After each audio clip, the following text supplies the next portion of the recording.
Hey guys, this is Zach. Today I'm going to be teaching you how to find someone's IP address. Basically, when you find their IP address, it's almost like finding their phone number. You may not know where they live, you may not know their first and last name, whether they're married, whatever, but you can find all that through that address. So, first things first is setting the correct path to your command prompt. So what you're going to do is go start, right click on computer, properties, advanced system settings right here. Click on it, verify it's you, and at the bottom here where it says environment variables, you're going to click on that. There should always be, or at least usually, be 3 variables by default. There's path, there's temp, and there's TMP. Path is what we're going to be looking at. Right now, mine is set to a value of the directory, which is C, my computer, Windows, System32. If yours is not set to that, you want to do that. So click, say yours isn't, you click on New. The variable name will be path, and then C:/ Windows /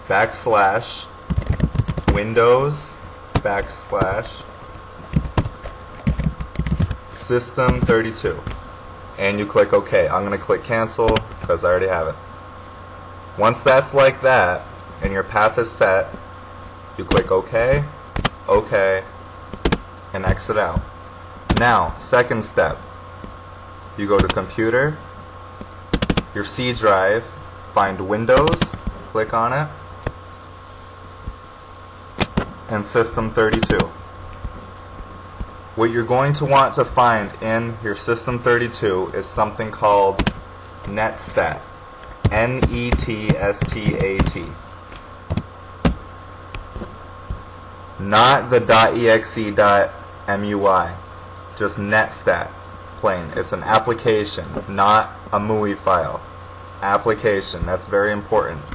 If you have that, then you're good to go. If you don't have it, I'm going to have a link to where you can download it from a trustworthy site, and what you're going to want to do is you're going to want to drop it in the C Windows System32 directory. So I already have that. And if you do too, then you're good to go. So you close that. Now you press start. Open up your command prompt. And you type in netstat space. The space is very important. A. No space after the A. And you click enter.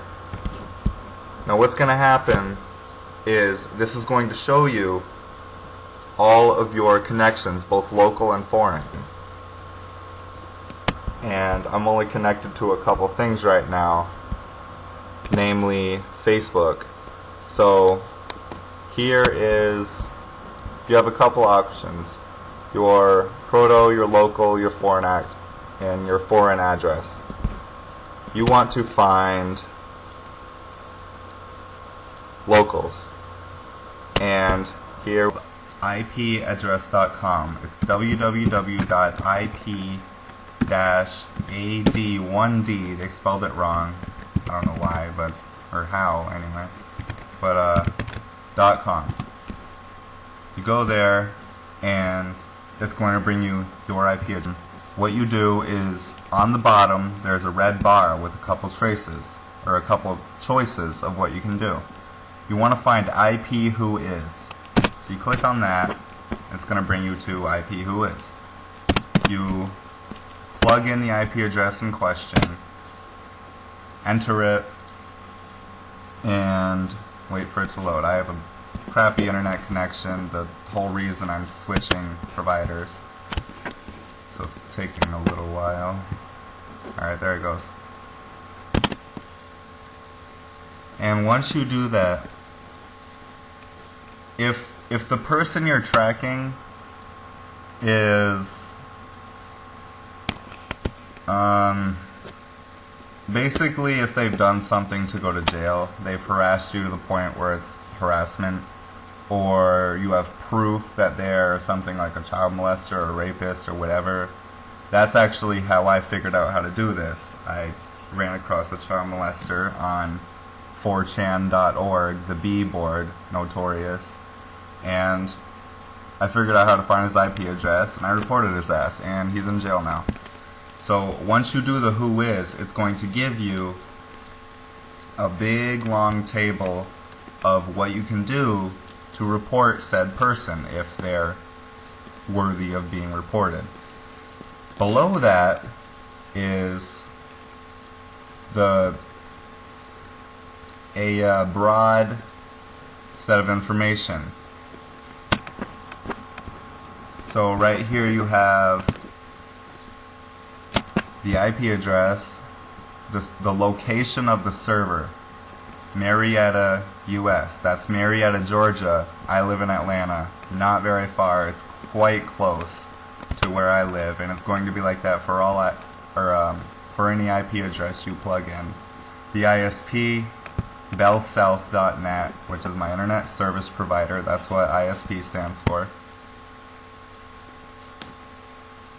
And that's basically it. It'll give you a map to the place, to the ISP. You can click on that, get the number of the place. Like I said, if you have proof they're doing something illegal, you get the number of the internet service provider, or you get the information on this table, and you can report them and send them away if they're deserving of it.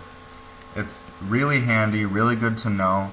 One thing you should note is when you're finding the IP address through the command prompt and looking at your local and foreign connections, let me redo it.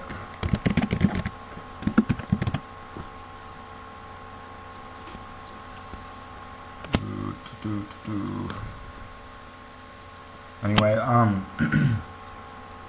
once you get a list of your foreign connections, you want to keep a log, a personal log of these little numbers after the colon.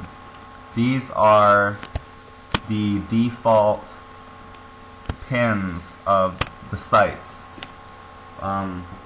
If you're using AIM, you just send someone a message, have them reply, and then you are officially connected to their computer. As long as you have the conversation. AIM, their pin is 4443. So you're going to want to write that down so you remember that. So in case you find someone on AIM and you want to trace them, so you don't have to look through all these freaking pins again. I don't know Facebook's pin, but I know it works through Facebook. Also, it works through MSN. You can use it with email.